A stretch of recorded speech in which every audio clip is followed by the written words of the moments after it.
बिस्मिल्लाहिर्रहमानिर्रहीम। अस्सलाम वालेकुम नाज़रीन, मैं हूं आपका होस्ट गुलाम मुस्तफ़ा सिंधु और आप देख रहे हैं सिंधु पी के यूट्यूब चैनल। नाज़रीन, इस वक्त मैं मंजूर सैन किरलू की कुलखानी पे मौजूद हूं। आप इस वक्त देख रहे हैं कि अवाम जो है लाखों की तादाद में नहीं बल्कि करोड़ों की तादाद में यहाँ पहुँच चुकी है। जिधर नज़र मारे उधर अवाम ही अवाम नज़र आती है।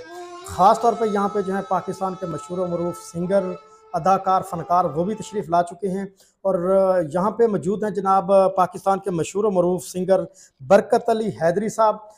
वो भी यहाँ पे तशरीफ़ ला चुके हैं, तो उनसे बात करते हैं। जी बरकत अली साहब, आप इस हवाले से क्या कहना चाहेंगे? मैं इतना ही आखना चाहसा भाई साडी रावी दे उत्ते जितना वड्डा ना है लोगों को पता कोई ना कुलखानी ते या उन्हां दे जनाजे नाल लोगों को पता लगा भी हाजी मंजूर सैन केडी वड्डी शख्सियत दा मालिक है। तो सारे रल के दुआ करो भी अल्लाह पाक उन्हां जन्नतुल फिरदौस जगह ता फरमावे।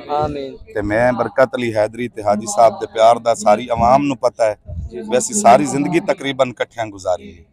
ते अल्लाह पाक उन्हां दे दर्जात बुलंद करे। सारे पाकिस्तान वाले मिल के जेड़े बाहर वेख रहे ने भी दुआ करो अल्लाह पाक हाजी साहब नू जन्नतुल फिरदौस जगह ता फरमावे। पाकिस्तान दे विच इहो जिहा फनकार ना कोई जमना साडी रावी ते तां मुड़ मुश्किल ही है।